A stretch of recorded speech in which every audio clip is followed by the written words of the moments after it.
Hello everyone, welcome back to the channel. आज का जो क्वेश्चन है एग्जाम्पल नंबर 13 है इस चैप्टर का एंड ये लास्ट एग्जाम्पल है चैप्टर नंबर फर्स्ट का।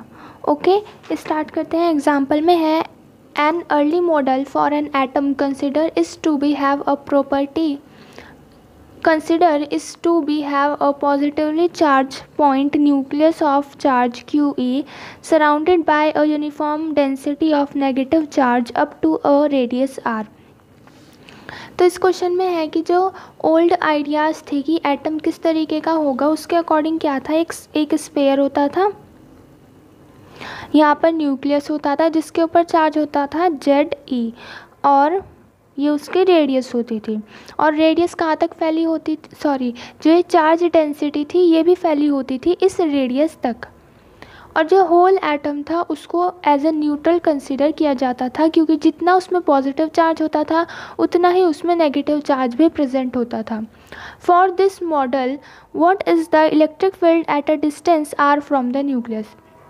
इस मॉडल के लिए इलेक्ट्रिक फील्ड क्या होगी डिस्टेंस r पे। अब इस क्वेश्चन में नहीं गिवन है कि जो ये r डिस्टेंस है ये रेडियस से छोटा है या फिर रेडियस से बड़ा है। तो इसके लिए हमें दो केसेस लेने होंगे। फर्स्ट केस होगा जिसमें r जो स्मॉल r है वो रेडियस से बड़ा है, मतलब जो वो पॉइंट होगा वो आउटसाइड लाई करेगा। ओके, सेकंड केस में लेंगे हम ये जो r है ये रेडियस से छोटा है तो मतलब इधर कहीं पर लाई करेगा। तो फर्स्ट केस ले रहे हैं सॉल्यूशन जिसमें फर्स्ट केस है व्हेन ये वाला जो डिस्टेंस है r is greater than the r is radius. ठीक है, तो मतलब वो पॉइंट कहीं यहाँ पर लाई करेगा। ठीक है, अब ये जो स्फीयर है इसमें जो एरिया है वो कुछ इस डायरेक्शन में होगा, एरिया वेक्टर, और इलेक्ट्रिक फील्ड भी इस डायरेक्शन में होगी। सो जो थीटा हो जाएगा वो ज़ीरो हो जाएगा। अब हम थीटा की बात क्यों कर रहे हैं यहाँ पर, क्योंकि यहाँ पर हम गॉसियन सरफेस ड्रॉ करेंगे तभी ये क्वेश्चन सॉल्व हो सकता है, अदरवाइज़ ऐसा कोई डायरेक्टली हम फार्मूला भी नहीं लगा सकते हैं। ओके, सो यहाँ पर एक गॉसियन सरफेस ड्रॉ करेंगे। गॉसियन सरफेस जो है वो कितने डिस्टेंस पर है, r डिस्टेंस पर। ये वाला डिस्टेंस हो जाएगा r। किस केस में, जब ये जो r है ये जो रेडियस है इससे बड़ा है। ठीक है, थीटा ज़ीरो आ चुका है। अब बाय गॉस लॉ से क्या होता है, line integral of E dot ds is equal to Q enclosed and by Q naught. ठीक है, अब Q इनक्लोज्ड कितना है, जितना पॉजिटिव है उतना ही नेगेटिव है, तो जो ये होल क्या हो जाता है, एटम न्यूट्रल हो जाता है। ऐसा हमें क्वेश्चन में भी गिवन है ना, the atom as a whole is neutral. तो जो Q इनक्लोज्ड हो जाएगा वो तो टोटली ज़ीरो हो जाएगा। तो मतलब line integral of E dot ds is equal to zero. अब जो एरिया है, जब एटम क्वेश्चन में गिवन है सो डेफिनेटली कुछ ना कुछ तो इसके पास एरिया होगा। स्फीयर है 4πr² से फाइंड कर सकते हैं। ठीक है, तो जो एरिया है वो ज़ीरो हो नहीं सकता है, तो ज़ीरो क्या हो जाएगी, इलेक्ट्रिक फील्ड। तो इस फर्स्ट पार्ट के लिए इलेक्ट्रिक फील्ड हो जाएगी ज़ीरो। कब, जब जो ये डिस्टेंस है रेडियस से बड़ा है। अब सेकंड केस कंसिडर करते हैं when r is less than r। अब ये जो पॉइंट है ये लाई करेगा यहाँ पर कुछ इस तरीके से। ठीक है, हम जानते हैं एटम में जो सेंट्रल होता है न्यूक्लियस वहाँ पर तो पॉजिटिव चार्ज है, बाकी जगह पे क्या होता है, नेगेटिव चार्ज होता है। अभी ये एटम है और ये वाला छोटा स्फीयर है इस केस के लिए। देखो फॉर्मूला तो हम यही लगाएंगे, बट अब के बाद जो चार्ज होगा कितना हो जाएगा चार्ज इनक्लोज्ड। एक तो ये पॉजिटिव न्यूक्लियस यहाँ पर आ रहा है मतलब ZE तो है, और कुछ ये वाला जो नेगेटिव चार्ज यहाँ पर आएगा ये वाला भी ऐड करना पड़ेगा। इसको किस तरीके से ऐड करते हैं, अभी हम कैलकुलेट करते हैं charge density. So charge density is equal to total कितना चार्ज होगा बाय इट्स वॉल्यूम। अभी हम बात करते हैं इस स्फीयर की, सो वॉल्यूम हो जाता है 4/3π और ये जो स्मॉल रेडियस है। इस क्वेश्चन में जो ये वाला हमने गॉसियन सरफेस को ड्रॉ किया है ये तो है ही, बट हम चार्ज डेंसिटी फाइंड करेंगे इस होल न्यूक्लियस के लिए, क्योंकि जो चार्ज डेंसिटी है वो इधर भी सेम होगी और यहाँ पर भी सेम होगी। सो 4/3 3 पाई आर क्यूब। ये क्या हो चुके हैं अब? Charge density. चार्ज डेंसिटी है। अब हमें क्या फाइंड करना है कि ये जो हमने गॉसियन सरफेस ड्रॉ किया है इसमें कितना चार्ज होगा।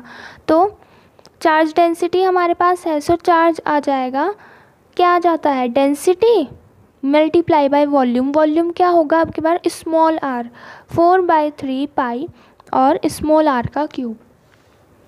ओके, और ये जो चार्ज डेंसिटी है इसकी वैल्यू है Q by 4/3 pi r cube into 4/3 pi small r cube. जब हम इसको सॉल्व करेंगे यहाँ पर 4/3 पाई कैंसिल हो जाएगा और ये वैल्यू आएगी। अब जो Q है वो इस इस एटम में कितना होगा, न्यूक्लियस की बात नहीं की है हमने, चार्ज डेंसिटी यहाँ की फाइंड की है। सो जो हम चार्ज लेंगे वो यहाँ का लेंगे और यहाँ पर जब इलेक्ट्रॉन है सो जो चार्ज आ जाएगा -ZE और R³ आ जाएगा। ठीक है, ये आ चुका है कि इस छोटे से स्फीयर के अंदर कितना चार्ज है, हम निकाल रहे थे इसमें including the nucleus. So ZE plus electron की वजह से इतना चार्ज है, ZE small r³ by r³ with the sign of negative क्योंकि इलेक्ट्रॉन का है।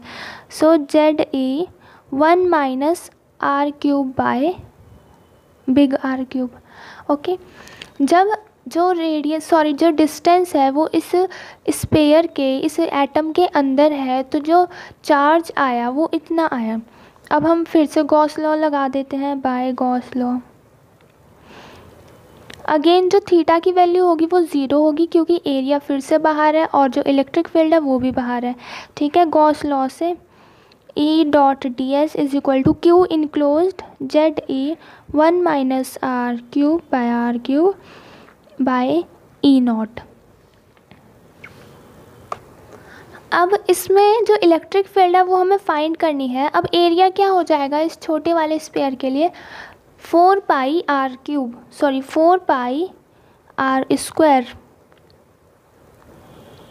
Is equal to ZE 1 minus r³ by and E0। तो जब इलेक्ट्रिक फील्ड के लिए एक्सप्रेशन निकालेंगे वो आ जाएगा ZE by 4 pi epsilon naught और यहाँ पर हो जाएगा r² 1 minus r³ by r³। NCERT book में जो ये r² है इसको अंदर भी मल्टीप्लाई किया गया है, जैसे ZE सेम रहेगा 4 पाई एप्सिलॉन नॉट, यहाँ पे आ जाएगा 1 by r² minus r³ bye r² and r³। तो ये क्या होगा अब, ZE 4 pi epsilon naught 1 by r² minus r by r³। तो ये हो जाएगी इलेक्ट्रिक फील्ड जब जो डिस्टेंस है वो न्यूक्लियस के पास होगा एंड जो एटम है उसके अंदर होगा, उसकी रेडियस से कम होगा, और जब वो जो डिस्टेंस है उसकी रेडियस से ज़्यादा है तो इलेक्ट्रिक फील्ड इज़ 0।